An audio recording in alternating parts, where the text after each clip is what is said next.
اعوذ باللہ من الشیطان اللعین الرجیم بسم اللہ الرحمن الرحیم الحمد للہ رب العالمین الصلاة والسلام علی اشرف الانبیاء والمرسلین وعلی آلہ الطیبین الطاہرین المعصومین الذین اذہب اللہ عنہم الرجس وطہرہم تطہیرا اللہم صل علی محمد وآل محمد وعجل فرج قائم آل محمد اللہم اخرجنا من الظلمات الوہم واکرمنا بنور الفہم اللہم افتح علینا ابواب رحمتک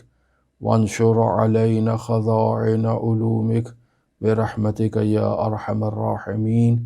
اللہم صل علی محمد وآل محمد وعجل فرج قائم آل محمد۔ 3 وظائف تلاوت قرآن سے متعلق باقاعدہ عرفا دیا کرتے ہیں۔ مثلا کہتے ہیں روزانہ 50 آیات کی تلاوت کریں۔ بس اوقات بعض اساتید کہتے ہیں کہ روزانہ ایک حزب یعنی ایک پارے کا 1/4 حصہ روزانہ اس کی تلاوت کی جائے، یا بس اوقات بعض افراد ایسے دستور دیتے ہیں کہ روزانہ ایک مکمل پارے کی تلاوت کی جائے، یعنی 1 مہینے میں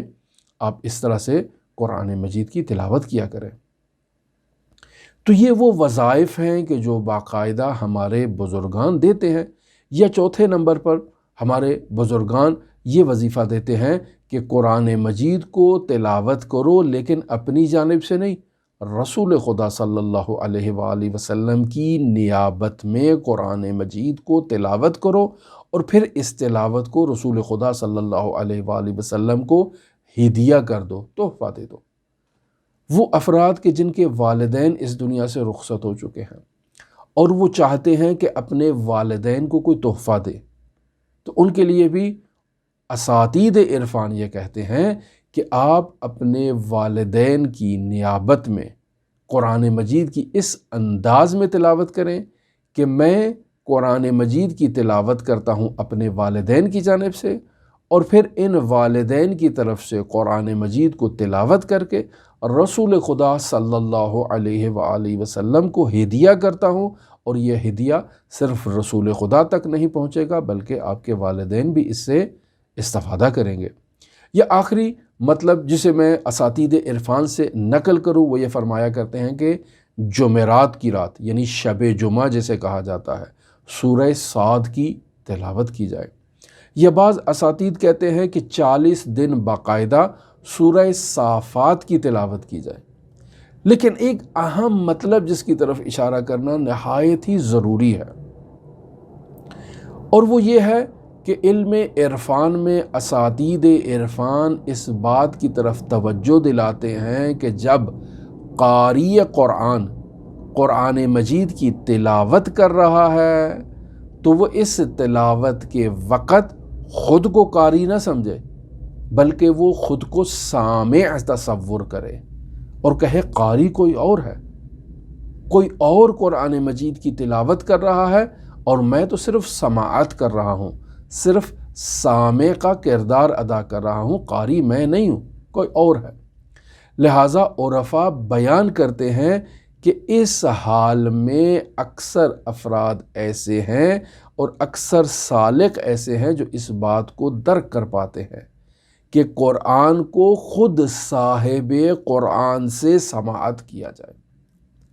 میں خود کو قاری تصور نہ کروں، حقیقت میں قاری میں نہیں ہوں، قاری وہ ذات ہے جس نے اس کتاب الہی کو نازل کیا،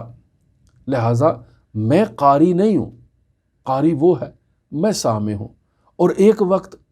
اساتید عرفان یہ کہتے ہیں کہ میں سامع بھی نہیں ہوں، قاری بھی وہ ہے، سامع بھی وہ ہے۔ اس مرحلے کو درک کرنے کے لیے انسان کو ریاضت کرنے کی ضرورت ہے۔ لہٰذا اساتید عرفان سیر و سلوک کے مراحل کو، مدارج کو طے کرنے میں تلاوت قرآن کو نہایت اہمیت دیتے ہیں۔ مرحوم آیت اللہ حسن زادہ آملی رحمۃ اللہ علیہ ان سے یہ بات نقل زیادہ ہوئی ہے، یعنی ویسے تو اساتید عرفان نے اسے زیادہ نقل کیا ہے چونکہ روایات کا نچوڑ ہے، لیکن آیت اللہ حسن زادہ اپنے درس میں ان باتوں کو زیادہ ایک خاص لہجے میں، ایک خاص انداز میں بیان کیا کرتے تھے کہ اقرا ورقع، تلاوت کرو اور اوپر آؤ، بلند مدارج حاصل کرو، بلند مقام حاصل کرو۔ یہ آپ ملاحظہ کر رہے ہیں، اصول کافی جلد نمبر 2 میں باقاعدہ یہ روایات موجود ہے۔ اقرا وصعد درجتاً، یعنی تلاوت کرو اور درجہ بدرجہ جو ہے نا وہ اوپر چلتے آؤ۔ ایسے ہی جیسے ایک سیڑھی ہے اور سیڑھی کے درجات ہوتے ہیں، اس کے زینے ہوتے ہیں، انسان ایک ایک زینہ طے کر کے اوپر چلتا جاتا ہے، تلاوت بھی اسی طرح سے ہے کہ انسان قرآن مجید کی تلاوت کرے اور اسی طرح سے ان زینوں کو ایک دوسرے کے بعد جو ہے وہ طے کرتا جائے اور اوپر چلتا جائے۔ سالک نفس کلیہ کو مشاہدہ کرتا ہے مراقبے کے نتیجے میں، اس نفس کلیہ کو اگر سالک مشاہدہ کرنا چاہتا ہے مراقبے کے نتیجے میں تو تلاوت قرآن بہت بہترین راستہ ہے اس نفس کلیہ کو مشاہدہ کرنے کا۔ اور جب آپ تلاوت کر رہے ہوں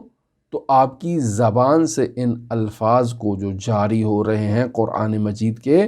آپ اسی خطیب کی طرح کہ کل واعظ قبلہ، وہاں ہم نے اس مطلب کو آغاز گفتگو میں بیان کر دیا اور بیان کیا کہ یہ آخر گفتگو میں ہم استفادہ کریں گے۔ وہاں واعظ یہ بات تصور کرتا ہے کہ میں ایک اسپیکر کا کردار ادا کر رہا ہوں، ممبر رسول خدا کا ہے، عوام رسول خدا کی امت ہے،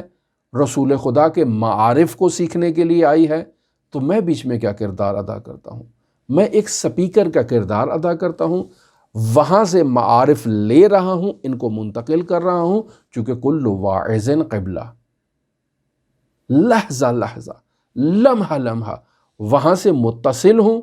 چونکہ قبلہ ہوں، اس قبلہ حقیقی سے متصل ہوں، وہاں سے مطلب میری زبان پر جاری ہو رہا ہے اور میں ان کو منتقل کر رہا ہوں۔ لہٰذا انسان طہارت نفس کے اس مرتبے پر فائز ہو۔ اگر کوئی خطیب واقعاً اس مرحلے پر فائز ہو تو اس کے سامنے جو مخاطب ہوں گے ان کے دلوں پر واقعاً وہ بات اثر انداز ہوگی۔ لہٰذا ہم دیکھتے ہیں کہ اساتید جب گفتگو کرتے ہیں تو انسان کی آنکھوں سے بے ساختہ آنسو ٹپکنے لگتے ہیں، آنسو جاری ہوتے ہیں۔ نہیں معلوم کہ خطیب نے میرے اوپر کون سا ایسا اثر کیا ہے کہ میری آنکھوں سے آنسو تھمنے کا نام ہی نہیں لیتے ہیں۔ یا بعض افراد کہتے ہیں کہ بھی ہم درس سنتے ہیں، بات سنتے ہیں، علماء کی گفتگو سنتے ہیں، تو ایسے ہمیں علماء کے کلام نے اپنے سحر میں جگڑ لیا ہوتا ہے کہ ہمیں معلوم ہی نہیں ہوتا کہ کیا ہو رہا ہے ہمارے ساتھ۔ در واقع حقیقت میں وہ ان نورانی معارف کی بدولت ان ذوات سے متصل ہوتے ہیں جن کا یہ کلام ہے، اور خطیب اور واعظ جو ہے وہ بیچ میں ایک سپیکر کا کردار ادا کرتا ہے۔ ہمیں قرآن مجید کی تلاوت میں بھی ایسے ہی جو ہے وہ اس مرحلے پر پہنچنا ہے کہ کل واعظ قبلہ، تو کل قارئین، اس ایک قانون اس طرح کا تدوین کر لیں کہ ہر قاری قرآن جو ہے وہ ایک ایسے مرحلے پر ہے کہ قاری وہ نہیں ہے، قاری وہی ذات ہے، یہ صرف سامع کا کردار ادا کر رہا ہے۔ اور پھر ایک مرحلہ اس کے لیے یہ آئے گا کہ یہ سامع بھی نہیں ہے، سامع بھی وہی ذات ہے، نہ یہ قاری ہے نہ یہ سامع ہے۔ بحول اللہ قوتہ اقوم و اقعد، میں اللہ کی طاقت سے ہی قیام کر رہا ہوں اور اسی کی طاقت سے قعود اختیار کر رہا ہوں۔ لہٰذا زبان میری استعمال ہو رہی ہے، لیکن اس زبان کے پیچھے حول کس کی ہے، طاقت کس کی ہے؟ پروردگار کی ہے۔ لہٰذا حقیقت میں قاری کون ہے؟ میں ہوں؟ نہیں، میں حقیقت میں قاری نہیں ہوں۔ اگر ایک لحظہ کے لیے اس کی طاقت مجھ سے منقطع ہو جائے تو یہ قرأت میری قرأت نہیں، یہ ختم ہو جائے گی خود بخود۔ بس قاری کون ہے؟ وہی ذات ہے۔ یہ جو میں سن رہا ہوں، کیا میں اپنی طاقت سے اور اپنی قوت سے اس کو سماعت کر رہا ہوں؟ نہیں نہیں نہیں، میں اپنی طاقت اور قدرت سے اس کو سماعت نہیں کر رہا ہوں، بلکہ لحظہ لحظہ، لمحہ لمحہ اس کی طاقت سے قرأت کر رہا ہوں، اس کی طاقت سے سماعت کر رہا ہوں۔ پس حقیقت میں قاری بھی وہی ہوا، سامع بھی وہی ہوا۔ اگر انسان اس مرحلے کو درک کر لے تو یہ توحید افعالی کا پہلا مرحلہ ہے اور پہلی سٹیج ہے کہ جو ایک سالک نے عبور کر لی ہے۔ لہٰذا ایک سالک کو ان مراحل کو طے کرنا ہے۔ انسان توحید افعالی میں اپنے افعال میں فاعل حقیقی خداوند متعال کو تصور کرتا ہے۔ لہٰذا ہم نے بیان کیا شروع میں ہی کہ جتنے محاسن ہماری زندگی میں ہوں گے، جتنی خوبصورتیاں ہوں گی ہمارے افعال میں، وہ ان کی بازگشت خداوند متعال کی طرف ہوگی، اور جتنے عیب ہوں گے ہمارے کلام میں، ہماری گفتار میں، ہماری رفتار میں، اس کی بازگشت ہمارے اسی وجود پر جائے گی اور ہم اس کے جو ہے نا وہ ذمہ دار ہوں گے۔ لہٰذا فاعل مستقل تلاوت قرآن میں خود خداوند متعال ہے،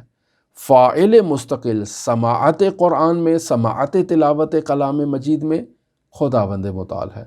اور عارف اور سالک یہاں خود کو مجلا اور مظہر فعل خدا تصور کرتا ہے کہ میرے وجود میں خداوند متعال کا فعل جو ہے وہ جاری ہو رہا ہے، قراءت کی صورت میں چاہے سماعت کی صورت میں۔